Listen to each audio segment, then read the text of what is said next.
Ok, mais uma questão de arquivologia. Independente da ausência de consenso em relação aos métodos de classificação funcional, organizacional para assuntos de documentos, um plano de classificação deve possuir três qualidades. Assinale a alternativa que apresenta a qualidade que afirma que o plano de classificação de documentos deve ser entendido pelo maior número de pessoas possível. Então, quer dizer que esse plano ele tem que ser entendido por todos. Expansibilidade, uniformidade, flexibilidade, universalidade, simplicidade, né? Algo que é simples, todo mundo consegue visualizar, né?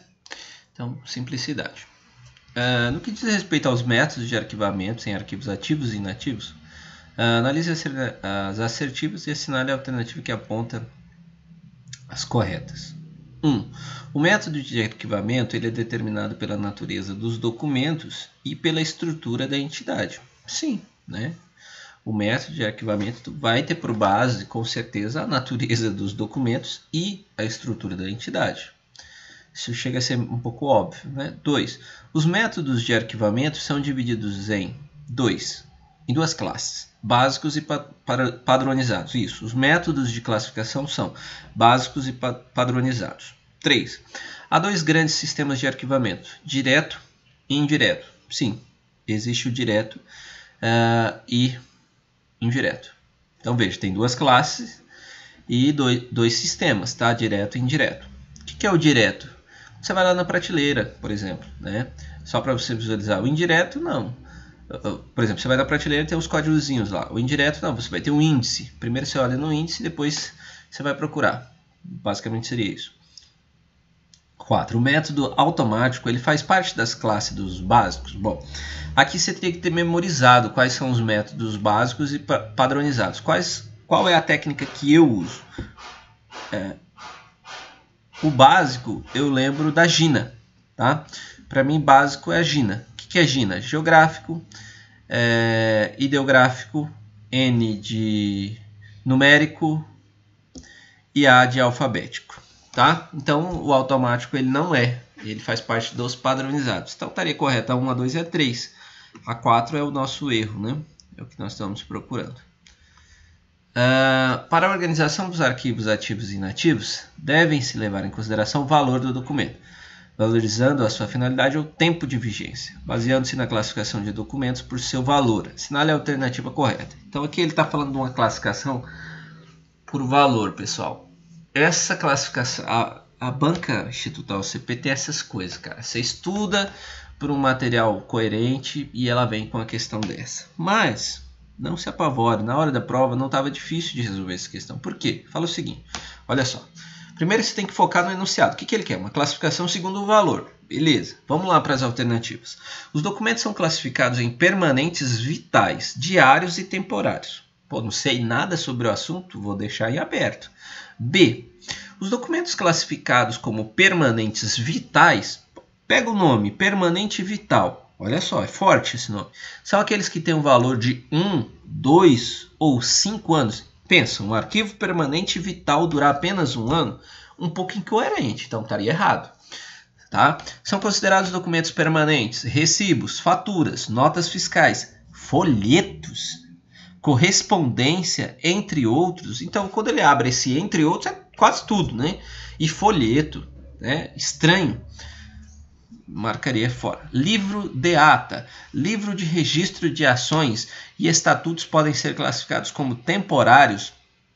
Cara, jamais uma ata vai ser temporária. A ata é um registro crucial. Por exemplo, eu já trabalhei em secretaria de escola, a ata é um documento eterno na secretaria, né? Então, fora. Aí você ficaria entre a A e a E. Olha o que diz aí. Documentos como relatórios anuais, registro de empregados. Olha só, pensa, registro de empregado é importante, né? Recibos de impostos e taxas podem ser classificados como permanentes. Tem toda a pinta de ser permanente, né? Porque, pô, registro de empregado, totalmente importante na hora que essa pessoa vai se aposentar, esse registro, né? Ter esse registro lá. Relatórios anuais, é o resumo do ano ali, pô, muito importante. Recibo de impostos, importantíssimo, de taxas. Então, assim, entre a A e a E, óbvio, né, que eu marcaria E, e é o nosso gabarito. No que se refere ao tipo de arquivamento, assinale a alternativa correta. Bom, trouxe essa questão também porque é uma questão polêmica.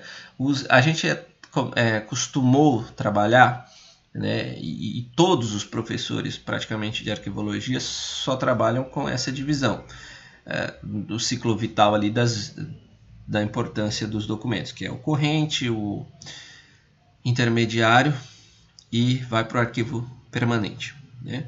Então, corrente, intermediário e permanente. Existe uma outra classificação, né, que aí eles são classificados como ativo, inativo e arquivo morto. Tá? A gente pode fazer as correspondências, tá? Pode fazer a correspondência aí com o que a gente já sabe, né, que é o corrente, o intermediário e o permanente. Mas vamos lá, vamos ver o que fala as alternativas. O arquivo inativo armazena documentos de frequência de uso, consulta ou referência quase nulas. Olha só, peraí, vamos ver aqui. O arquivo inativo armazena documentos de frequência de uso, consulta ou referência quase nulas. Você vai falar, é inativo, então não está usando, é inativo, você poderia marcar. Vamos para B. O arquivo precisa ser simples e de fácil compreensão, lógico, e deve acompanhar o desenvolvimento e o crescimento do estabelecimento de ensino. Olha só. O arquivo ele precisa ser simples e de fácil compreensão e deve acompanhar o desenvolvimento e crescimento do estabelecimento de ensino. Vamos para C. No arquivo ativo são arquivados documentos em fase de conclusão. Então veja, no arquivo ativo são arquivados documentos em fase de conclusão. Guarda aí.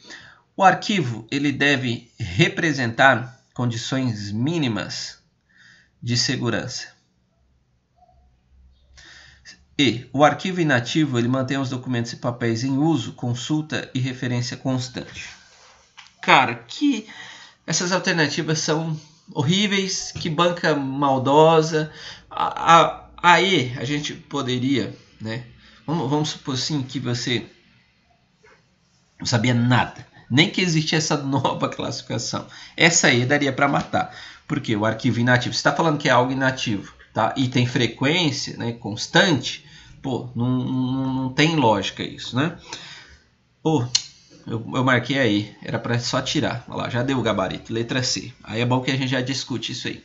Olha só o gabarito. No arquivo ativo são arquivados documentos em fase de conclusão. Cara, que banca horrorosa. Eu vou até pegar um comentário aqui que teve alguém que comentou legal, ó. Olha o que a pessoa diz aqui, ó. A OCP trouxe o conceito de Rosineide Magalhães de Souza, técnicas de redação e arquivo. A autora descreve os tipos de arquivos que podem ser divididos. Arquivo ativo, né, que mantém o arquivo, os documentos e papéis de uso, consulta e referência constantes e atuais, ou que se encontram em fase de conclusão. Arquivo inativo, menor frequência. Arquivo morto, quase nula. Então, olha só, qual é a maldade da banca? Cara, o examinador ele não teve a preocupação de, sei lá, acho que de estudar o assunto. Pô, se ele quisesse fazer uma questão bonita e quisesse comparar, né, ali, e quisesse comparar fazer a correlação entre o arquivo, entre a nossa que a gente estuda aqui, o corrente, intermediário e permanente, com o ativo, inativo e morto, beleza, a banca VUNESP faz isso, mas faz com maestria. Agora, o cara pegar um trecho, cortar isso aqui, cara, ó, cortar, ó, o que ele fez? Como que ele montou essa questão? Ele apenas pegou e cortou todo esse resto que é importante, né? Importante e coloca só isso, ó, que o arquivo está em fase de conclusão. Claro que vai ter no arquivo corrente, você vai ter documentos em fase de conclusão, sim, obviamente, né? Aí concluiu, vai ali para o intermediário e fica aguardando um tempo. Mas, cara, desnecessário, né? Então, gabarito letra C, vocês já sabem. Olha só, arquivo inativo, armazena documentos de frequência de uso, consulta, quase nulo. Beleza, aqui seria o arquivo morto, desde que você conhecesse essa classificação aí. Tá? B. O arquivo precisa ser simples e de fácil compreensão e deve acompanhar o desenvolvimento e crescimento do estabelecimento de ensino. Não estaria errado, concorda comigo? Mas, enfim, paciência. inscreva no canal, clique no joinha.